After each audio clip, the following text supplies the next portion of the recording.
Hi friends शुभ संध्या आसतु आज blog start करवा। आज संध्यारे कौन होची आसतु देखिबा।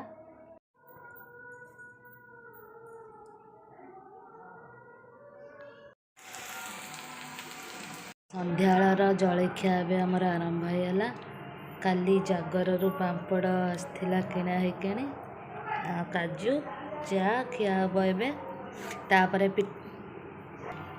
पिठा हम राति खिया हम। देखिए आपण मैंने पिठा ए तैयारी होनी भजा हो सारा कि पिठा होनी हम।